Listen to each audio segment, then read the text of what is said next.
Hello and welcome to a brand new episode of the Daily Debate. My name is Ahmed Nader, and tonight we'll be focusing on the presidential activities of President Abdel Fattah al-Sisi on Saturday and the meeting that took place at Al-Ittihadiyya Presidential Palace between President Abdel Fattah al-Sisi and his Senegalese counterpart, Macky Sall.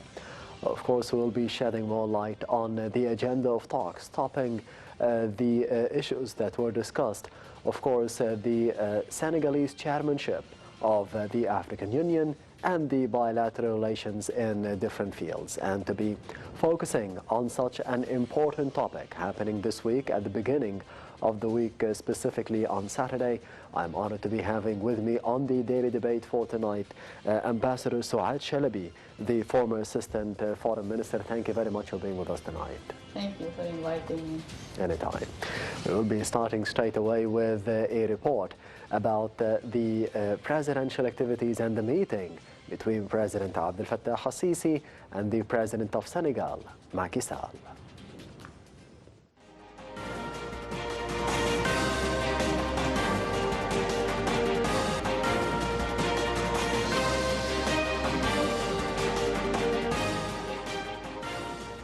President Abdel Fattah al-Sisi and his Senegalese counterpart Macky Sall agreed on Saturday to bolster coordination and consultations over the disputed Grand Ethiopian Renaissance Dam, the GERD, in light of Senegal's chairmanship of the African Union in February. President Abdel Fattah al-Sisi discussed in Cairo meeting developments on the Grand Ethiopian Renaissance Dam crisis with Sall and the latest regional developments of common interest. The President and Sall mulled strengthening cooperation between Egypt and Senegal in countering terrorism in the Sahel region and enhancing the numbers of troops in the region to face terrorism organizations. President Abdel Fattah al-Sisi expressed appreciation of the close historical relations and cooperation between both countries. The President expressed Egypt's keenness to boost relations and consolidate strategic cooperation with Senegal in various areas, especially amid Senegal's vital role in the Western of African region. He also hailed political, economic, security and cultural aspects of relationship and the growing cooperation in the field of capacity building between the two countries. Sall lauded his country's special historical relations with Egypt, stressing keenness to develop ties further in various fields, especially in trade and economic cooperation. He praised the Egyptian companies operating in the field of building construction, infrastructure and tourism in Senegal, expressing his wish for further Egyptian investments in his country.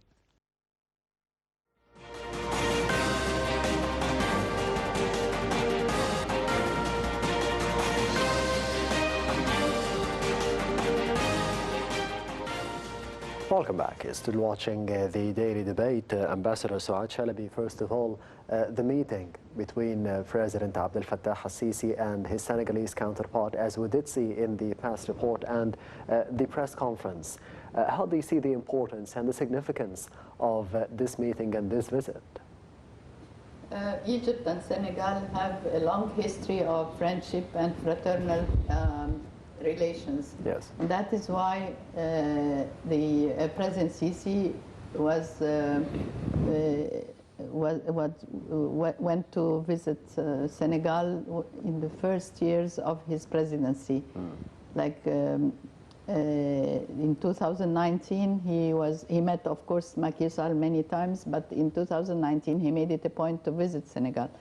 And now the President of Senegal is visiting Egypt, and these presidential summits are very important to boost the relations between the two countries and to coordinate positions, especially that Egypt has played a big role during her presidency, during Egypt's presidency to the African Union. So that is why the President of Senegal is coming to Egypt now in order to maybe take the experience of Egypt and into consideration, because he is going to be the president, take over the presidency of the African Union in February, in the next African Union summit in early February. Yes, you mentioned a very important point of President Abdel Fattah al-Sisi coming into office as the president of Egypt in the past 6 or 7 or 8 years, and there was a shift in relations, a change that we can see every year more and more. The visits have become more and more between Egypt and the African presidents and vice versa. How do you see the change in the foreign relations between Egypt and Africa in specific? This is top priority of our foreign policy, and the relationship between Egypt and African countries has been on the top of our list, and especially countries that we have not been visiting for a very long time during the past years, during the eras before. But now Senegal, because as you remember, Leopold Senghor was very close had a lot of close relationship with Egypt during his presidency of Senegal, and with during Nasser's time. And that is why to build on these historical relations, it's very important for Egypt and Senegal. As you know, that they have a big university. I visited myself Anta Diop, and when Minister Yusuf Boutros Ghali founded the University of Leopold Senghor in Alexandria, he called it after the president of Senegal. So there had been a lot of close relations between the two countries, especially those countries who are not only the Nile Basin countries, but also in the West African region. As you mentioned, it is the priority for Egypt now to be having better relations between Egypt and the African states. This wasn't the case before 2013 and 2014. Ever since 2014 and up to now in 2022 and under the tenure of President Al-Sisi, what are the benefits that Egypt are gaining from those relationships, the better relationships between Egypt and Africa?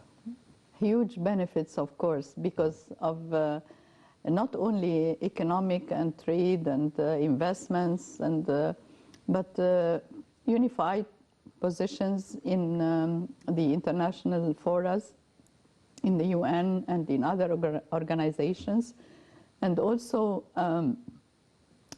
having a voice for Africa in the world.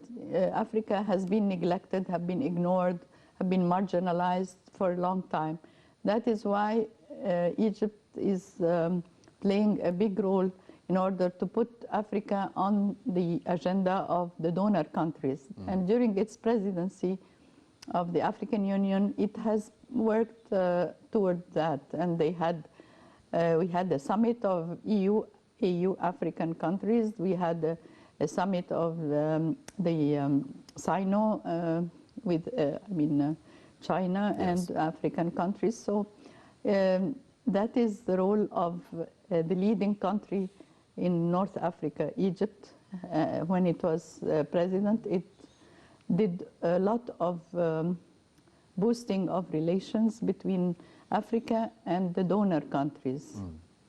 If we return to the Egyptian-Senegalese relations and the bilateral ties, how do you see the progress between Egypt and Senegal in the past few years, and what does this mean for the near future? Well, I saw from the memorandum of understandings that they have signed yesterday that there is a huge advance in the relations. Bilateral relations, for instance, they want to invest more in the sea and the naval and in the aviation, so that we link the two countries together, and also to abolish the visas between the two countries, so that tourists, Egyptian tourists and Senegalese tourists, can come to Egypt without difficulty. Also, there had been talks about the Egyptian Senegalese Council for Businessmen, and this one has promoted so much the investments between Egypt and Senegal, and now there is talks about founding a factory for medical equipments and for pharmaceuticals that will be established in Senegal, an Egyptian factory. And this has been announced by the Council for Exports of Medical Goods, medical products. Yes, as a type of investment. Yes, and also more investments in the field of trade and in the field of infrastructure. So it is possible that Egypt gives a boost to the economy of Senegal by way of investing in these sectors. Yes, we've mentioned that Senegal will be assuming the chairmanship of the African Union for 2022, I think in the space of 2 or 3 days. What can Senegal benefit from the experience of Egypt? Because Egypt was the head of the African Union in 2019, most recently. Yeah. As you know, there are many challenges that Senegal will face during its presidency. And many experiences could be taken from the Egyptian experience. First, combating terrorism. And as you know, there was a special focus on the Sahel and Sahara. Yes. And there had been a lot of security issues in that area, and Egypt has been doing a lot of cooperation and coordination with other countries in order to combat radicalization and terrorism in that region, because actually it has resulted, the terrorism in that area has resulted in 4 coups d'etats during last year, 2021. We have seen 2 coups d'etat in Mali, 1 coup d'etat in Chad, and in Burkina and in Guinea. So it is really very, very dangerous situation. And hopefully Senegal, during its presidency, can do something about these interference in the democratic process in these countries. And Egypt also helps to and provides assistance in training courses for combating terrorism. Yes. There's a special training center for combating terrorism that Egypt welcomes the African trainers who could be trained in order to combat terrorism, and they could do a good job in that area, because only equipped people could fight terrorism in that area.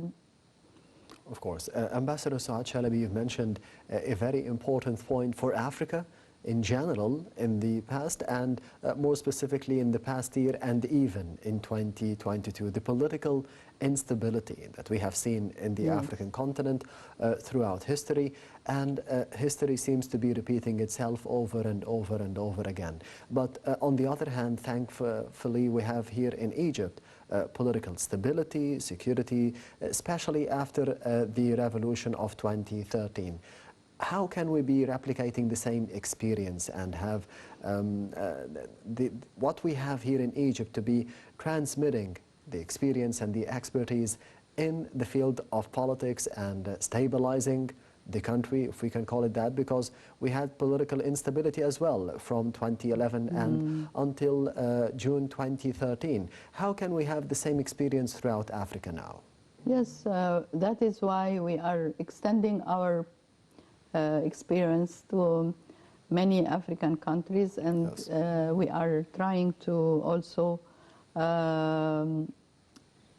assist in the presidencies of the AU and also the presidents of the other countries in Africa, and by coordination, by unifying positions, by supporting the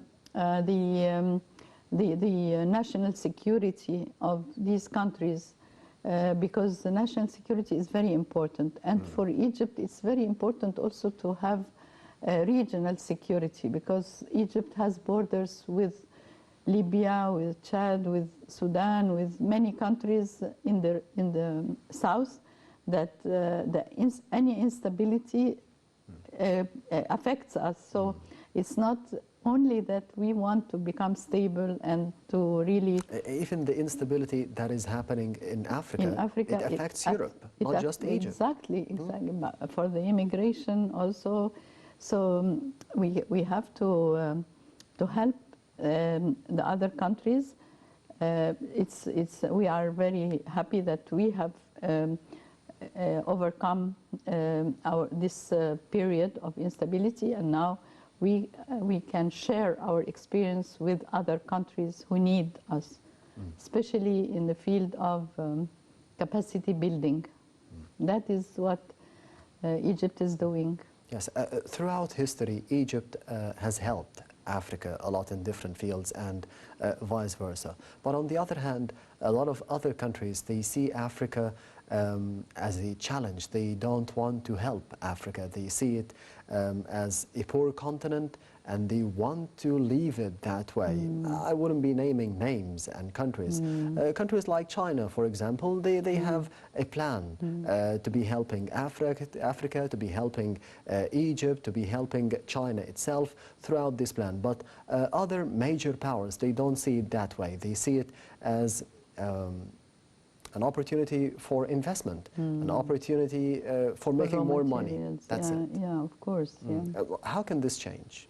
Well, this is why we are, like, for instance, the United Nations and the different organizations, international organizations.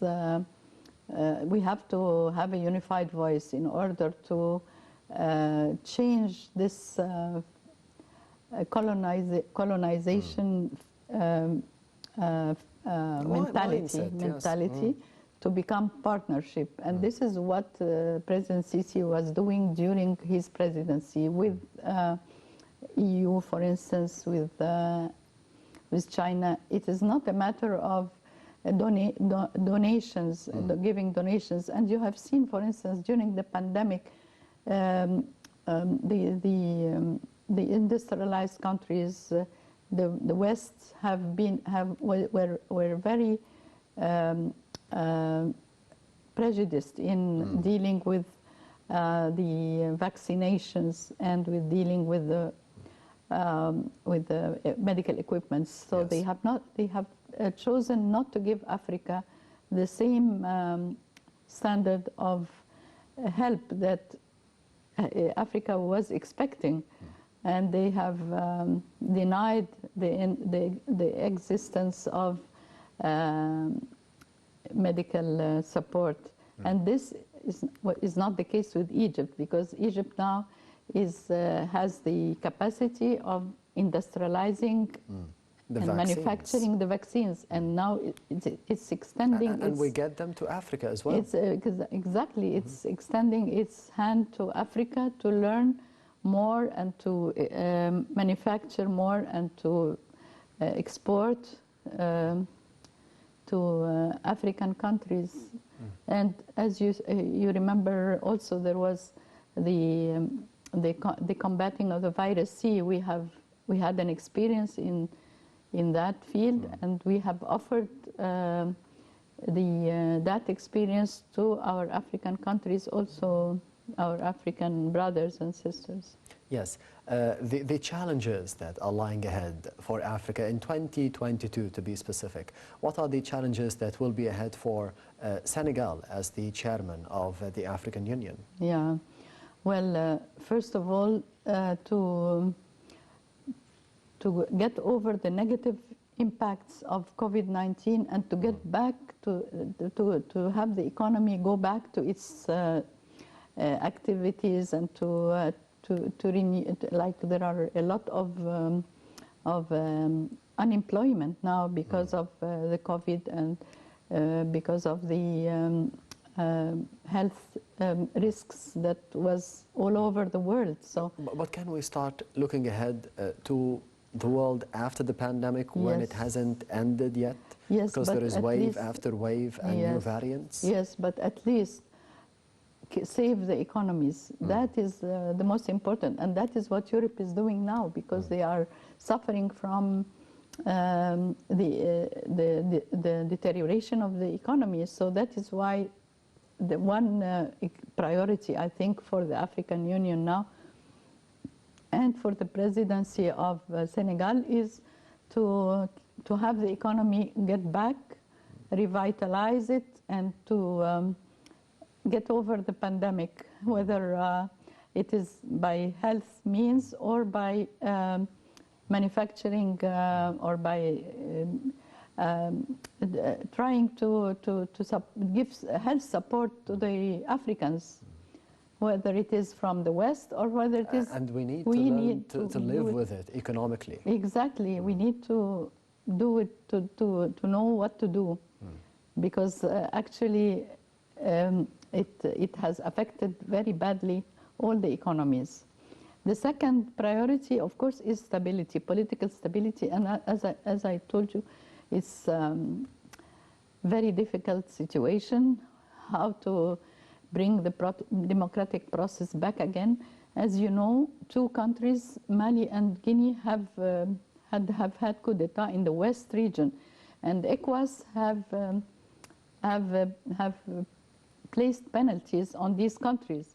But unfortunately, the penalties did not affect them. So the African Union has to come up with a way. They have suspended their membership. These four countries have stopped their membership, but still it has not stopped the revolt against the military, the military revolt against stability. Now yes. There is instability, even in Burkina Faso, there is instability in Mali, in Guinea, in Chad. So how does the president of the African Union, the Senegalese president, help in that? That's the third priority, and I think for us it is the first priority, which is the GERD, of course the Grand Dam, which has been constructed by Ethiopia. Yes. And the Senegalese president promised President Sisi that he will, first of all, he is very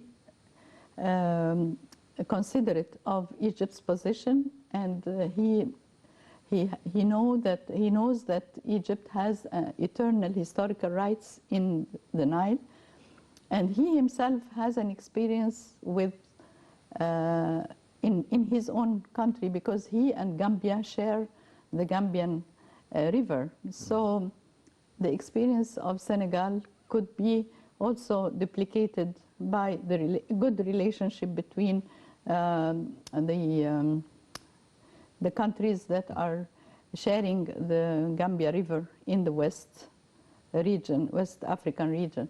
So he promised that he will put this issue as a priority on his agenda, so that Ethiopia, Egypt, and Sudan will get back to talking and to mediate. He will mediate with Ethiopia and Sudan in order to get back to the table and to recognize the rights of Egypt in the Nile. Yes, during the meeting, one of the very important points was the Grand Ethiopian Renaissance Dam, and President Sisi also mentioned that Egypt wants a legally binding agreement between Egypt, Sudan, Ethiopia regarding the Nile River waters. On the other hand, does Senegal has the political power of aligning the visions and the states of minds for the three countries regarding the Nile River waters? Well, they will try. Let us give them the chance. We have given the chance to the United States, for instance, and now there are talks that they will get back to becoming also partners in the negotiation table. So why not let us give them a chance in order. We are opening all the doors. Actually, Egypt has played a very good role in the relationship with Ethiopia, with Sudan. And it is waiting until the right moment, because it is sticking to its own principles and it's sticking to its own legal rights. So I think sooner or later we will hear good news. Regarding the efforts of Foreign Minister Sameh Shoukry in the past years, in the past 6 or 7 years as well, how do you see the efforts of Foreign Minister Sameh Shoukry in Africa in general and in the Grand Ethiopian Renaissance Dam issue, to be specific? Well, the minister has played a very big role, and he is always traveling with special presidential letters to the presidents from President Sisi, and he's always attending summits and on behalf of President Sisi, and also the ministers of foreign affairs. They are always having meetings of ministers of foreign affairs of Africa. Yes. And he also has on his own agenda, like Egypt has on its agenda, the priorities of Africa. Like, for instance, when we have the climate change meeting, COP27, and the two presidents have talked about that in the meetings. When we are going to hold the meeting in November, next November, COP27, Egypt is going to support the priorities of the African continent, because actually the African continent has suffered a lot from the negative consequences of the climate change. So we need to really put this and make the West pay for the suffering that Africa is suffering from the climate, from the change of the climate that we are not responsible of. So we are not having industries, and we are not polluting the climate. We are not. But we are being affected. We are being affected. So we have to recognize. I mean, the West have to recognize that they have a responsibility towards the African continent, and that is Egypt's responsibility in this in the next conference. One of the good ideas that we have heard of during the chairmanship of Egypt for the African Union in 2019 was the Free Trade Area Agreement between the African states. Can this be turned into reality in 2022 with Senegal as the head of the African Union? Yes, this is one of the also items on the agenda of talks with the two presidents, and I think President Sisi is very, very interested in pushing the Africa. Of course, it was ratified, the African Trade Agreement, Free Trade Agreement. It was ratified by many countries in Africa, and it was supposed to be launched in 2021. Of course, the pandemic has delayed the actions a little bit, but still, for instance, now there are more than $100 billion trade, bilateral trade. We have put a limit. Not a limit, I mean an aspiration, yes, to reach $100 billion trade between Egypt and Senegal.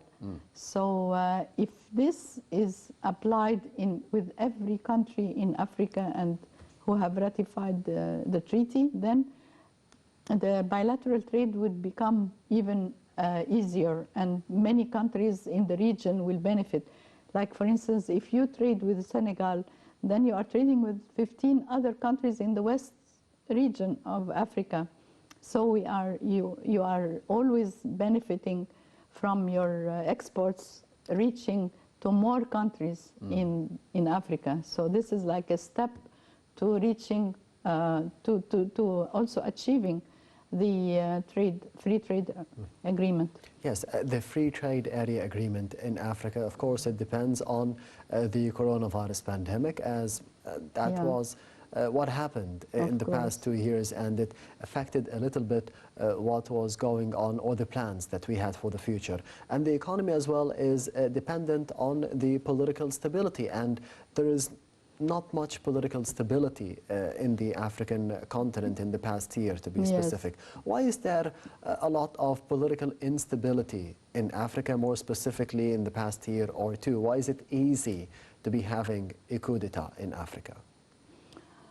Well, this we need another session because the roots of conflict in Africa is a lot of problems that lead to the coup d'etat. It's also we must recognize that there are interference from foreign powers. Or from interested parties. Let us say interested parties. Why doesn't Libya, for instance, become stable? Why doesn't the elections in Libya do not take place in the right time?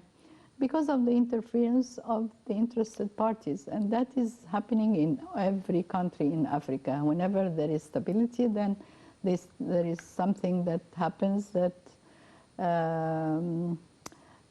You said it also, that Africa is very rich in raw materials. Africa is very rich. It has not been exploited yet. It has potential. Yes, it has a lot of potential. So that's why many interested foreign powers are interested to invest in Africa and to invest politically also. So whenever there is a disagreement in the political scene, then there is a way for a coup d'etat. There's more money for as well. We'll be going out for the second report of the daily debate for tonight, and it is actually, of course, between Egypt and Senegal, but on the other hand, historically, how Egypt recognized the independence of Senegal as only the second state in history of the African continent. We'll be having more details on this incident in the history of Egypt and Senegal in the upcoming report.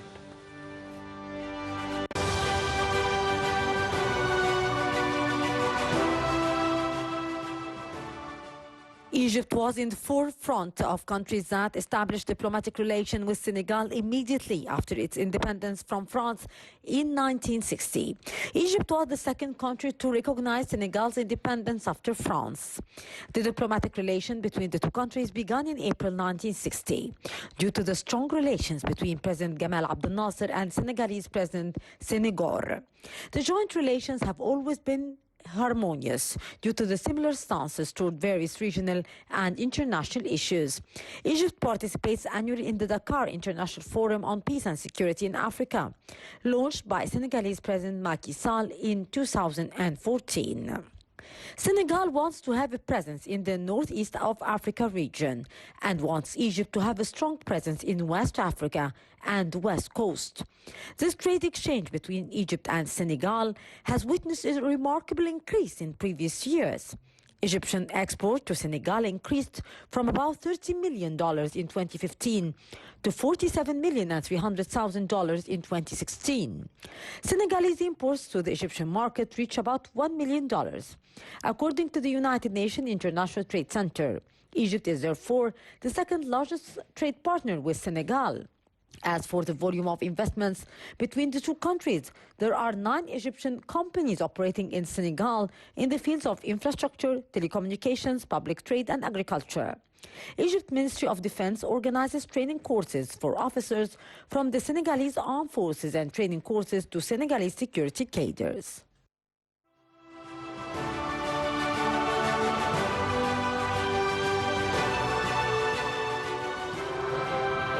Welcome back. You're still watching the daily debate. As we did see in the past report, the historic relations between Egypt and Senegal. Ambassador Sou'ad Shalaby, the former Assistant Foreign Minister, how do you see the relations that almost spanned 4 or 5 or 6 decades between Egypt and Senegal since its independence?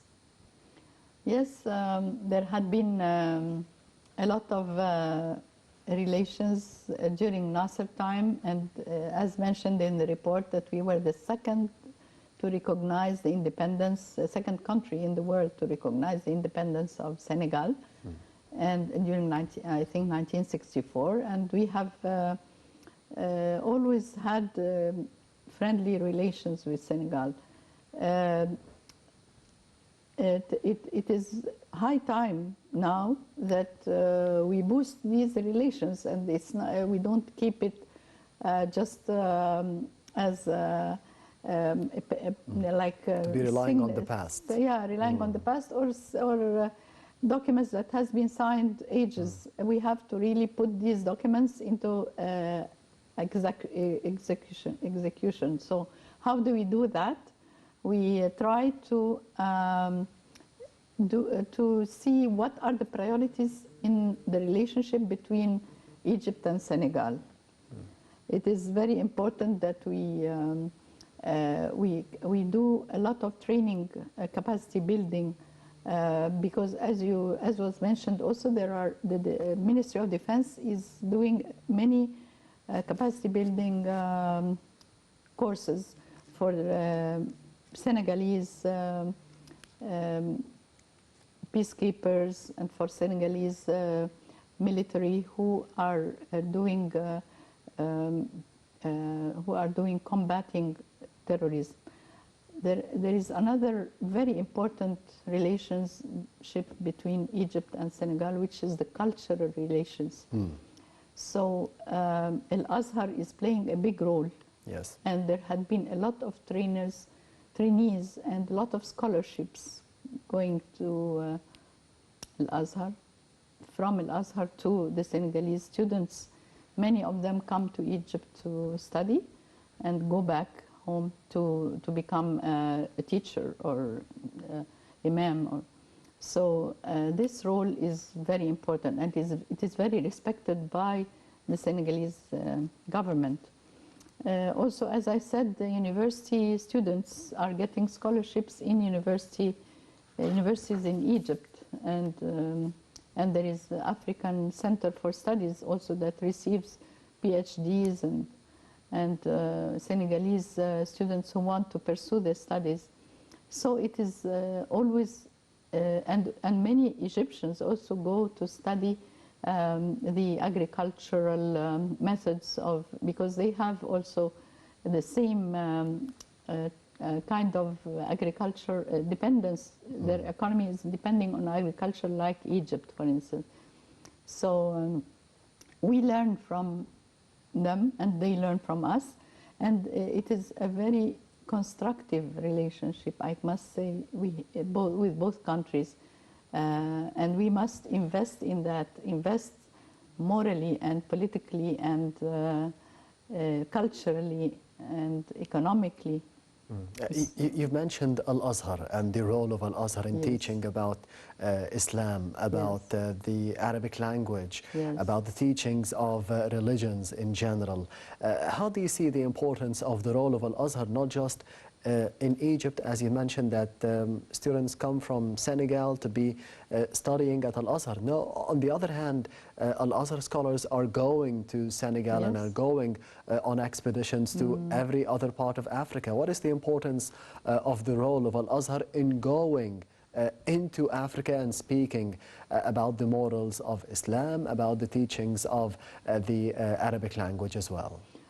Yes, the role of AlAzhar is very important in Africa, especially that they are teaching. There are teachers who go from AlAzhar to many African countries, and it is like it is not paid for. Like the Senegalese government does not pay, and all the African countries. It is the role of AlAzhar, and it is the moderate Islam that is known all over the world. That it is the one that is fighting radicalization, and it is combating terrorism, and it is giving the Islam the pure and the correct meaning of giving the world the correct meaning of Islam, not the Islamophobia or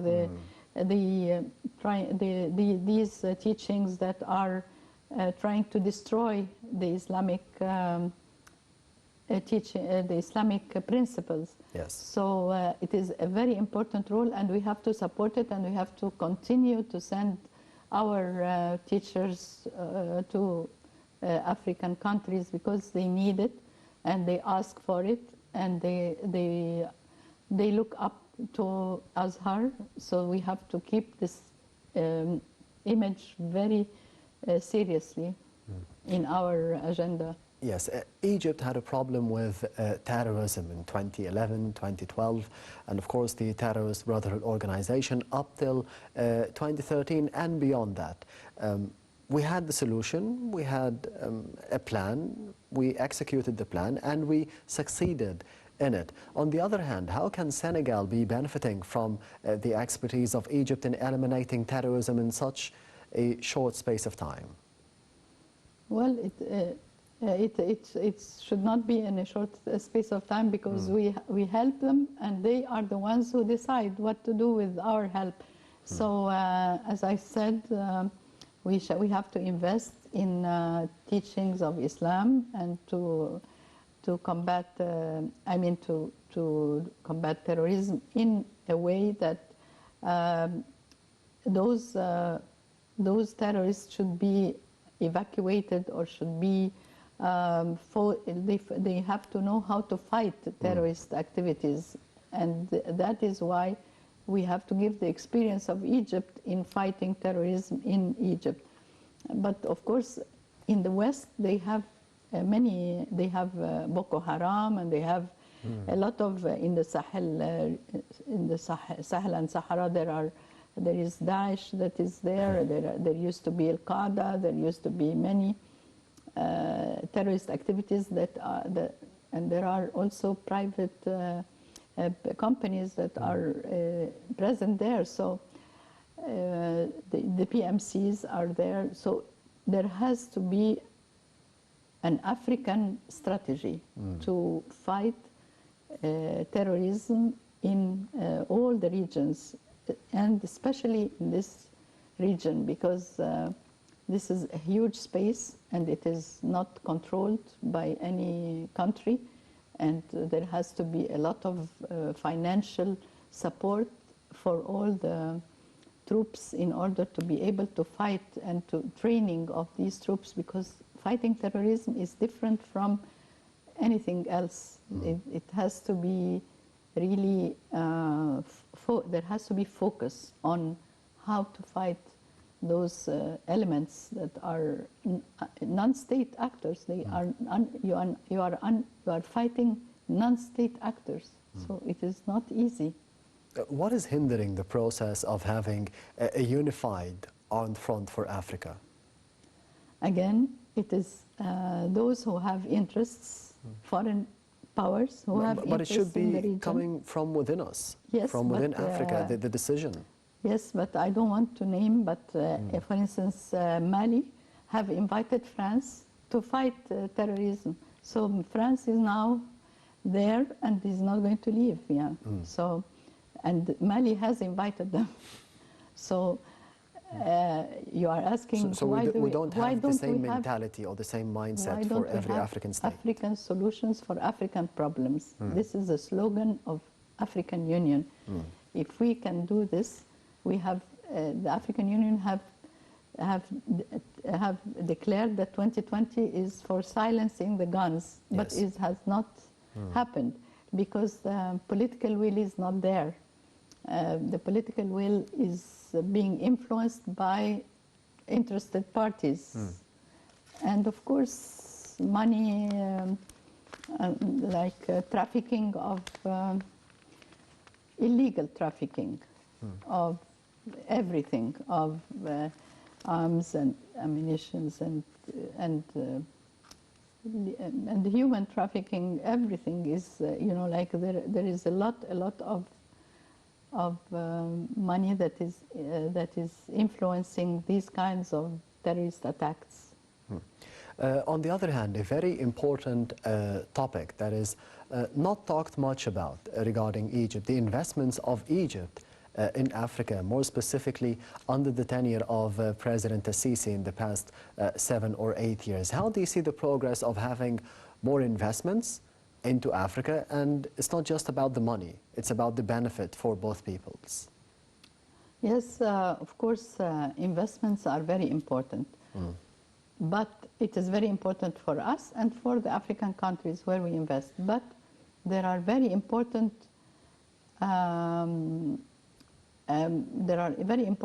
instruments that guarantee the investments that are not there. For instance, there are no banks, no insurance companies who can give loans to investors and who can provide a guarantee for these loans, because we are talking about long-term investments. Long-term investments in Africa is very precarious because of the instability, political instability. And that is why there has to be banks, insurance companies, and different means and ways of dealing. Like, for instance, there are no direct aviation between countries. They have to go through Europe, for instance. There are no direct naval vessels to send goods to other African countries. So investment in these things require security, for instance, national and regional security, and a lot of risks. So that is why many Egyptian investors do not want to not want to invest in Africa until the government is helping them and is supporting them, and until the banks and the insurance companies are giving them, assuring them of their money, guaranteeing their money, because investment is money that is thrown in another country where the return is not known. But still, I must say that there are many Egyptian investors who have done a very good job in Ethiopia even, and in Kenya, in many countries, in Uganda. I have seen many investors, Egyptian investors, who have done very well.